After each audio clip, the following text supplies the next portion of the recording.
علیکم، میں امداد سومرو۔ پیٹرول سستا ہوگا، بجلی سستی ہوگی، ادویات سستی ہوگی، مہنگائی جو ہے وہ نیچے آئے گی۔ ڈالر نے گرنا شروع کر دیا ہے کیونکہ کہا جا رہا ہے کہ اسحاق ڈار صاحب واپس آ گئے ہیں۔ تو اب ڈار صاحب نے واپس آ کر کتنا پیٹرول سستا کرنا ہے، کتنی بجلی سستی کرنی ہے اور مہنگائی کو کتنا نیچے لانا ہے، یہ تو آنے والا وقت بتائے گا۔ لیکن ایک بحران جو حکومت کے سر پہ تھا، جو عمران خان صاحب چھوڑ کر گئے تھے، اس سے تو حکومت کو بچا لیا گیا ہے۔ حکومت اس بحران سے محفوظ رہی ہے۔ ان کے ایک وزیر نے دن رات ایک کر کے حکومت کو اس بحران سے نکال لیا۔ ایک اور بحران جو اس حکومت نے نہ صرف قابو کرنے میں ناکام ہو گئی تھی بلکہ اس کو بڑھا دیا تھا، اس بحران کو قابو کرنے کے لیے ڈار صاحب آ گئے ہیں، معاشی بحران۔ تو کیا معاشی بحران کم ہوگا یا نہیں، یہ مدعا ہے۔ اور پھر اسحاق ڈار صاحب کی واپسی جو ہے وہ کس کی شکست ہے؟ کون تھا جو اسحاق ڈار صاحب کی واپسی نہیں چاہتا تھا؟ ایک تو وہ قوتیں تھیں جنہوں نے اسحاق ڈار صاحب کو باہر جانے پر مجبور کیا تھا، جو ناراض تھے اسحاق ڈار صاحب ان کی فرمائشیں پوری نہیں کرتے تھے۔ لیکن کچھ اور بھی سیاسی قوتیں اور مسلم لیگ نون کے اندر کی سیاسی قوتیں جو نہیں چاہتی تھیں کہ اسحاق ڈار صاحب واپس آئیں، تو وہ کون کون سی ہیں، کس کس کو شکست ہوئی ہے؟ اور معاملہ ہے آڈیو لیکس کا، جس سے آغاز کر لیتے ہیں، جس کی تحقیقات کا باضابطہ فیصلہ کر لیا گیا ہے۔ اور تحقیقات جب ہوں گی تو پتہ چلے گا کہ یہ لیکس کہاں سے ہوئی ہیں۔ لیکن جب معاملہ آگے بڑھے گا تو کھرا بنی گالا کی طرف بھی جا سکتا ہے، کیونکہ عمران خان صاحب نے جس طرح کے انکشافات کیے ہیں، ایک دن عمران خان صاحب کرک کے جلسے میں کھڑے ہو کر کہتے ہیں کہ جی میں آخری واردات اب کروں گا، آخری واردات ہوگی، اس کے بعد ہمیں لانگ مارچ وغیرہ کرنے کی ضرورت نہیں پڑے گی۔ پھر اگلے دن گورنمنٹ کالج میں کھڑے ہو کر بتاتے ہیں کہ جی آڈیو لیکس کی اور قسطیں آنی ہیں اور بہت کچھ آنا ہے آڈیو لیکس میں۔ اور پھر بتاتے ہیں کہ ایک آڈیو میں مریم نواز جو ہیں وہ اپنے ابا جی کو کہہ رہی ہیں کہ الیکشن کمشنر جو ہے انہوں نے مجھے کہا ہے کہ بے فکر ہو جاؤ، عمران خان کو توشہ خانہ میں ہم نااہل کر دیں گے۔ اور پھر فواد چودھری صاحب کہہ رہے ہیں کہ جو آڈیوز ہیں ہیکرز کے پاس، وہ ان آڈیوز میں ایسی آڈیوز بھی ہیں جن میں ہمارے سیکیورٹی حکام یعنی army chief, D G I S I یا اس طرح کے دیگر جو افسران ہیں فوج کے، انہوں نے جو وزیر اعظم ہاؤس میں بیٹھ کر سیکیورٹی کے متعلق باتیں کی ہیں، وہ باتیں بھی ان آڈیوز میں ہیں۔ تو یہ ساری چیزیں جو ہیں یہ تحقیقات میں اور تفتیش میں، ظاہر ہے وزیر اعظم ہاؤس نے ایک ایس او پی بنا لیا ہوا ہے۔ اس ایس او پی کے تحت جو خبر آئی ہے اس کے تحت یہ فیصلہ کیا گیا ہے کہ جی اس کا جو پتہ لگایا جائے گا کہ دفتر میں اپنا کون آتے رہے، کون جاتے رہے وزیر اعظم ہاؤس میں، اور جو افسران کون کون سے تعینات تھے، آئی ٹی ڈپارٹمنٹ اور اس کے علاوہ دیگر، بلکہ تحقیقات کرے گی J I T, joint investigation team. اب جے آئی ٹی میں ظاہر ہے جے آئی ٹی جب بنتی ہے، پریکٹس تو یہی ہے کہ جے آئی ٹی میں سول اداروں کے حکام، ایف آئی اے، پولیس، دیگر انٹیلیجنس حکام کے علاوہ اپنا فوج یعنی آئی ایس آئی اور ایم آئی، ان کے بھی افسران کو شامل کیا جاتا رہا ہے، تو وہ بھی ہوں گے۔ تو یہ جے آئی ٹی جب تفتیش کرے گی تو دیکھے گی کہ کون کون سے افسران جو ہیں وہ ڈیوٹی پر مامور ہوتے ہیں آئی ٹی میں، وہاں پر وزیر اعظم ہاؤس کا جو انفارمیشن کا وہ جو ڈپارٹمنٹ ہے اس میں کون کون ہوتا ہے، کون آتا ہے، کون جاتا ہے، ایک ایک چیز دیکھی جائے گی۔ اور ظاہر دیکھنی بھی چاہیے۔ صدر مملکت عارف علوی صاحب نے کل کہا ہے کہ جی یہ کسی کی جو پرائیویٹ گفتگو ریکارڈ کرنا اور لیک کرنا یہ غیبت میں کے زمرے میں آتا ہے۔ تو بہرحال تو اصل میں جب جے آئی ٹی ہوگی، جے آئی ٹی تفتیش کرے گی تو اس میں ایک ایک پہلو ہوگا۔ ہمارے انٹیلیجنس اداروں پر شک جائے گا کہ کہیں انہوں نے تو نہیں کیا، یا وہ کر رہے تھے تو ان کا ڈیٹا ہیک تو نہیں ہو گیا، چوری تو نہیں ہو گیا، یہ بھی ہوتا ہے نا، ڈیٹا کسی نے چوری کر دیا، چوری کر کے بیچ دیا، یہ بھی ہوتا ہے۔ اور پھر یہ کہ اگر وہ چوری شدہ ڈیٹا ہے تو اس ڈیٹا کے متعلق ایڈوانس میں عمران خان صاحب کے پاس انفارمیشن کیسے آ رہی ہے، ایڈوانس میں فواد چودھری صاحب کے پاس انفارمیشن کیسے آ رہی ہے۔ تو جب تفتیش ہوگی، تحقیقات ہوگی، آغاز ہوگا، تو جے آئی ٹی عمران خان صاحب کو بلا سکتی ہے، فواد چودھری صاحب کو بلا سکتی ہے، اور عمران خان صاحب کا جو آئی ٹی کے ایکسپرٹس ہیں ان کو بھی بلا سکتی ہے۔ بہت سے ایسے لوگ ہیں جو اور ایک پورا پراپر ونگ بنا ہوا تھا وزیر اعظم ہاؤس میں عمران خان صاحب کے دور میں، اور آپ کو ارسلان بیٹا والی فون کال تو یاد ہی ہے کہ ارسلان بیٹا یہ دیکھو نا، یہ اب میرا اور عمران خان صاحب کا اور فرح گوگی وہ جو بچی ہے اس کا نام لیا جائے گا کرپشن کے معاملات میں. تو جب ایسی کوئی اسٹوری آئے تو کرپشن اس طرح کی اسٹوریز دینے والے خبر یا سوشل میڈیا پر بات کرنے والوں کو آپ نے لنک کر دینا ہے غداری سے. تو پراپر ایک نیٹ ورک کام کر رہا تھا عمران خان صاحب کا، اور اس کے علاوہ عمران خان صاحب کے کچھ اور سرپرست بھی تھے، تو ان کی طرف بھی معاملہ جا سکتا ہے. لیکن یہ جو ابھی تک جو چیزیں گھوم رہی ہیں، جو سوال اٹھ رہے ہیں، ظاہر ہم تو سوال اٹھا رہے ہیں نا، ہم شک میکسیمم شک ہی کر سکتے ہیں. صحافی شک کرتا ہے، سوال اٹھاتا ہے، اور پھر سوال کے اوپر تفتیش شروع ہوتی ہے. تو اب یہ معاملہ وہ ہے جہاں ہماری تفتیش جو ہے وہ جواب دے جاتی ہے، تو ڈی آئی ٹی جا کر تفتیش کرے گی. لیکن سوال تو ہے نا کہ عمران خان صاحب کے پاس ایڈوانس میں انفارمیشن کیسے آ گئی کہ مریم نواز کی جو آڈیو لیک ہوگی اس میں مریم نواز کیا کہہ رہی ہیں. آپ کو یاد ہوگا کچھ عرصہ پہلے انصار عباسی صاحب نے ایک اسٹوری بریک کی تھی جس میں انہوں نے کہا تھا کہ حکومت کے پاس یا انٹیلیجنس اداروں کے پاس، ایف آئی اے کے پاس، انہوں نے اشارے دیے تھے، ان کے پاس کچھ ایسی آڈیوز ہیں جو عمران خان صاحب کی اور ان کے جو پرنسپل سیکریٹری اعظم خان صاحب ان کے متعلق ہے، اور وہ سائفر کے متعلق ہے. اعظم خان صاحب بتا رہے ہیں کہ اس طرح کا سائفر آئے، وہ جو امریکی سائفر جس کو عمران خان صاحب کبھی وائپر کہتے ہیں، کبھی سائبر کہتے ہیں، کبھی سائفر کہتے ہیں، وہ امریکی سازش والا. تو اس کے اوپر وہ کنورسیشن تھی، اور اس کنورسیشن میں وہ عمران خان صاحب کو بتاتے ہیں کہ اس طرح کا ایک خط ہمارے سفیر نے لکھا ہے. تو عمران خان صاحب کہتے ہیں اس کو چھپا لو، خفیہ رکھو، لیٹس پلے ود اٹ، اس کے ساتھ کھیلتے ہیں. پھر وہ چھپایا گیا. 7 مارچ کو وہ خط آیا، اور عمران خان صاحب نے اس خط کا ذکر کیا 27 مارچ کو جا کر جلسے میں، جو جلسہ ڈی چوک پہ ہونا تھا، عدالت کے حکم پر منتقل ہو گیا پریڈ گراؤنڈ میں. تو اب عمران خان صاحب نے پرسوں کہا کرک کے جلسے میں کہ میں آخری واردات کروں گا، اور کل انہوں نے بتا دیا جی سی میں، گورنمنٹ کالج یونیورسٹی میں، اس کے متعلق بھی کافی ساری بحث شروع ہوئی ہے کہ عمران خان صاحب کو کیوں جی سی کالج میں جلسہ کرنے کی اجازت دی گئی. سیاسی قائدین جا کر کالجز میں، یونیورسٹیز میں خطاب کرتے ہیں، اس میں کوئی بری چیز نہیں ہے. لیکن اس میں اگر عمران خان صاحب کو بلانے والے وائس چانسلر کیا وہاں پر دیگر سیاسی قائدین کو جن کے پاس کوئی حکومتی عہدہ نہ ہو ان کو بلائیں گے؟ وہاں پر مریم نواز کو بلائیں گے، وہاں پر مولانا فضل الرحمان صاحب کو بلائیں گے، وہاں پر آصف زرداری صاحب کو بلائیں گے؟ بلاول بھٹو تو وزیر خارجہ ہے نا، تو وہ تو جا سکتے ہیں، ان کو تو بلایا جا سکتا ہے وزیر خارجہ کی کیپیسٹی میں کسی بھی سیمینار میں، کسی بھی پروگرام کے لیے. شہباز شریف صاحب وزیر اعظم ہیں، ان کو بھی بلایا جا سکتا ہے. تو کیا نواز شریف صاحب کو مدعو کریں گے؟ سوال یہ ہے کہ صرف عمران خان صاحب کو جی سی یونیورسٹی میں مدعو کر کے ایک بالکل زہر آلود قسم کا خطاب کروانا. تو بہرحال اس جی سی یونیورسٹی کے جو جلسہ تھا عمران خان صاحب نے کیا، اس جلسے میں عمران خان صاحب نے پھر نئے انکشافات کیے کہ ان کے پاس ان کو اور آڈیوز کا بھی پتہ ہے. تو جب عمران خان صاحب ایسی باتیں کر رہے ہیں تو پھر ان کے ساتھ تفتیش تو ہوگی ان سے.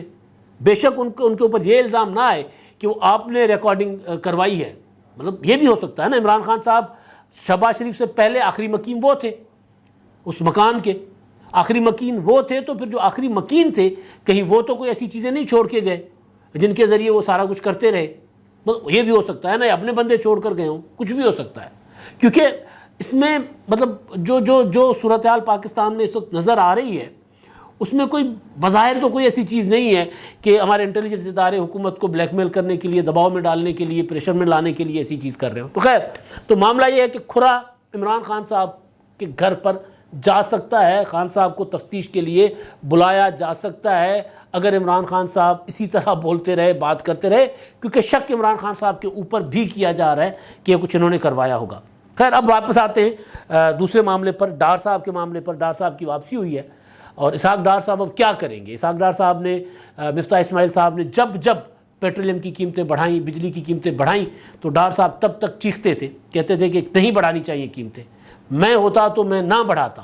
ایسی باتیں مفتاح اسماعیل صاحب جب اسد عمر قیمتیں بڑھواتے تھے، یا حفیظ شیخ قیمتیں بڑھواتے تھے، یا شوکت ترین قیمتیں بڑھاتے تھے اور آئی ایم ایف کے معاہدے کے تحت معاملات چلاتے تھے، جو معاہدہ بعد میں انہوں نے توڑ بھی دیا تھا اور پھر اس کو ناکام کرنے کی کوشش کی شوکت ترین صاحب نے.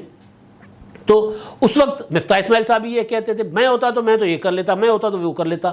لیکن جب مفتاح اسماعیل صاحب آئے تو انٹرنیشنل مارکیٹ میں پیٹرولیم کی قیمتیں نیچے جا رہی تھیں اور پاکستان میں اوپر جا رہی تھیں. ابھی چند روز پہلے پیٹرولیم کی قیمتیں بڑھا دی، حالانکہ انٹرنیشنل مارکیٹ میں اس دن بھی میں نے گزارش کی تھی کہ 78 روپے بیرل آ گیا ہوا، 78 ڈالر فی بیرل ہو گیا ہوا ہے.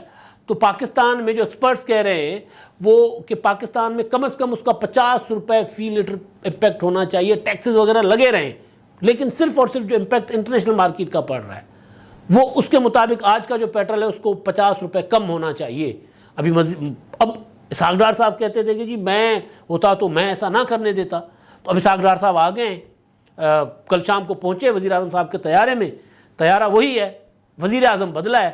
ایک وزیر اعظم نے بنتے ہی اپنا اسحاق ڈار صاحب کو کہا تھا کہ جی ملک سے چلے جاؤ ورنہ گرفتار ہو جاؤ گے.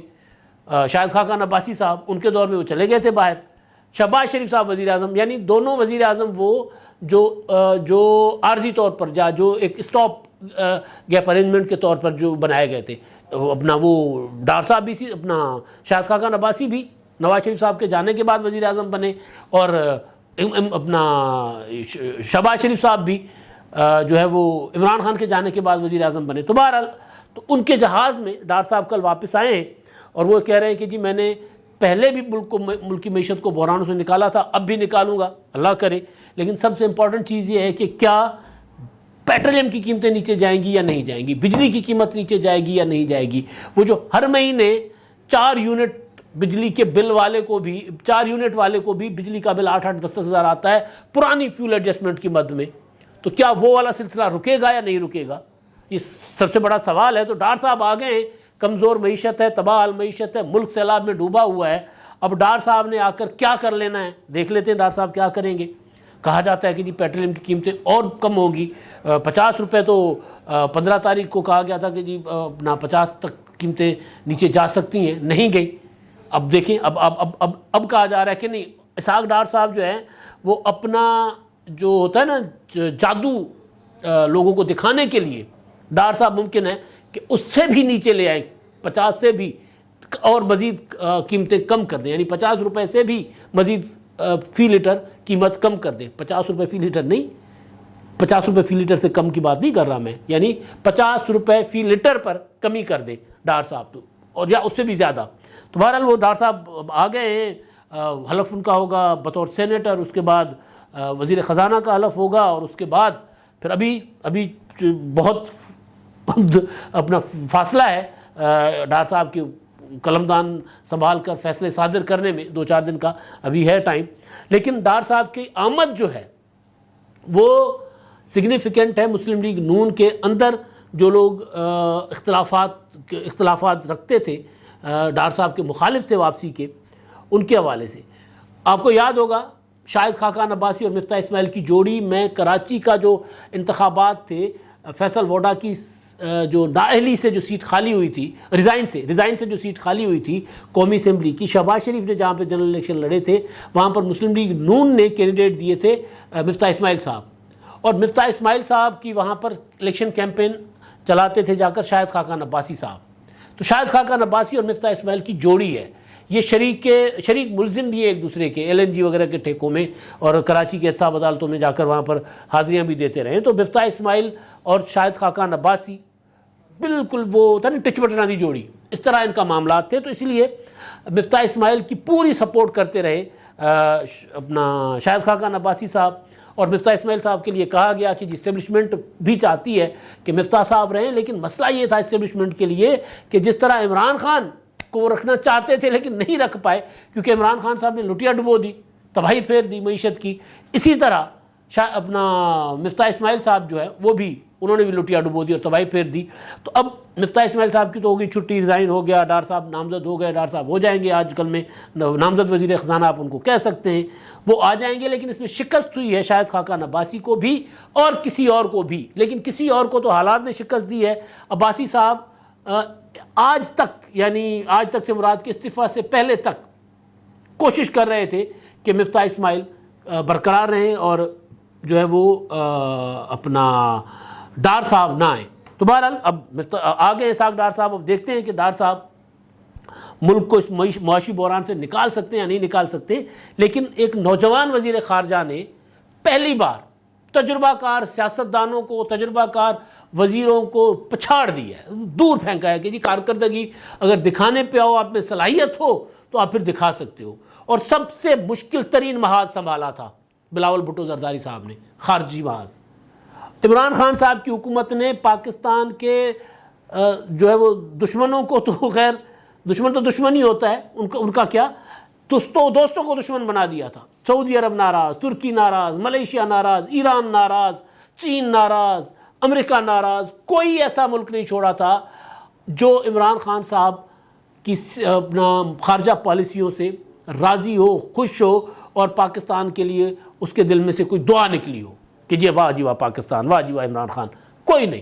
ہر کسی، یعنی یہاں تک کہ سعودی عرب نے عمران خان صاحب کو جنرل اسمبلی کے اجلاس کے لیے اقوام متحدہ کی اپنا طیارہ دیا، اور عمران خان صاحب کے وزیر خارجہ صاحب نے کچھ ایسی باتیں کہہ دیں کہ واپسی پر عمران خان صاحب کو طیارے سے اتار دیا گیا، کہا کہ ٹیکسی کرا کے کار پہنچو بھائی، اب ہم نہیں دیں گے آپ کو. یہ آپ کو یاد ہوگا واقعہ.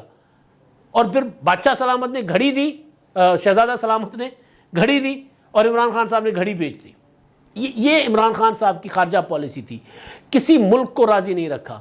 اور آخری کسر عمران خان صاحب نے سائفر امریکی سازش کی جھوٹی کہانی بنا کر چین کے ساتھ یہ حشر کیا کہ سی پیک بند کر دیا امریکہ کو خوش کرنے کے لیے، اور پھر سی پیک کو پریکٹیکلی مطلب روک دیا بالکل نا. اور پھر جو آن گوئنگ پروجیکٹ تھوڑے بہت تھے داسو، لیکن وہ سی پیک سے ہٹ کر تھے، الگ تھے، پرانے پروجیکٹ تھے. وہاں پر جو چائنیز کام کر رہے تھے داسو ڈیم پر، ان کے اوپر ایک اٹیک ہوتا ہے، وہ ان کے وہاں لوگ مارے جاتے ہیں، اور ہمارے وزیر خارجہ جو ہیں وہ بیٹھے ہوتے ہیں ادھر سینٹرل ایشیا کی کسی کانفرنس میں، شاید شنگھائی تعاون تنظیم کی یا کوئی اس طرح کی کانفرنس تھی وہاں پر، ازبکستان میں مجھے اچھی طرح یاد پڑ رہا ہے، وہاں بیٹھے ہوئے تھے. اور وہاں پر وہ کہتے ہیں، وہاں چائنیز وزیر خارجہ سے ملاقات میں کہتے ہیں وہ گاڑی کا ایکسیڈنٹ ہو گیا تھا، وہ جو آپ کی گاڑی تھی نا آپ کی کمپنی کی وہ ٹھیک نہیں تھی، اس کا ایکسیڈنٹ ہوا تھا، اس وجہ سے وہ جا کر کھائی میں گری تھی، آپ کے لوگ مر گئے. حالانکہ ان میں بچ بھی گئے تھے، تو بچ جانے والوں نے تو بتا دیا تھا کہ بھئی ہمارے اوپر تو حملہ ہوا ہے. تو اس سے چائنا ناراض ہو گیا. انہوں نے کہا یار ہوتا ہے، مطلب میں نے کئی بار آپ کو گزارش کیا کہ چائنا اپنے یہاں پر پاکستان میں ایک بار نہیں، ان پر کئی بار اٹیک ہوئے، ان کے لوگ اغوا ہوتے ہیں انجینئرز، اور ایک تو کئی سال تک اغوا رہا ہے ہمارے علاقے میں، اور وہ پھر لیکن وہ کام نہیں چھوڑتے. وہ کہتے ہیں ٹھیک ہے ایک واردات ایک حادثہ ہو جاتا ہے، جھوٹ مت بولو. جھوٹ بول دیا جی، نہیں وہ حادثہ نہیں ہوا، وہ دہشت گردی نہیں تھی، حادثہ تھا. تو بہرحال چائنا کو ناراض کر دیا. تو بحران بہت سنگین تھا پاکستان کے لیے. پاکستان عالمی تنہائی کے بدترین دور میں تھا، ڈال دیا تھا عمران خان صاحب نے. اس میں سے پاکستان کو نکالنا معمولی بات نہیں تھی. اور وزیر خارجہ وہ جو پہلی بار MNA بنا، وہ جو پہلی بار وزارت لے رہا تھا، جس کو حکومت کرنے کا براہ راست، وزارت چلانے کا براہ راست کوئی تجربہ نہیں تھا، سوائے اس کے کہ اس کی والدہ 2 بار کی وزیر اعظم تھی، اس کے والد صاحب صدر رہے، اس کے نانا وزیر خارجہ اور وزیر اعظم رہے.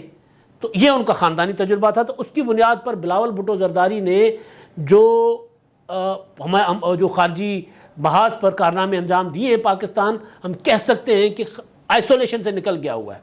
اقوام متحدہ کی جنرل اسمبلی میں وزیر اعظم کی انہوں نے درجنوں ملاقاتیں کروائیں، ارینج کرواتے ہیں نا پہلے سے. ایسے نہیں ہوتا کہ راہ جاتے ملاقات ہو جاتی ہے، ایک منٹ شیڈول ہوتا ہے. تو درجنوں ملاقاتیں پلان کروائیں.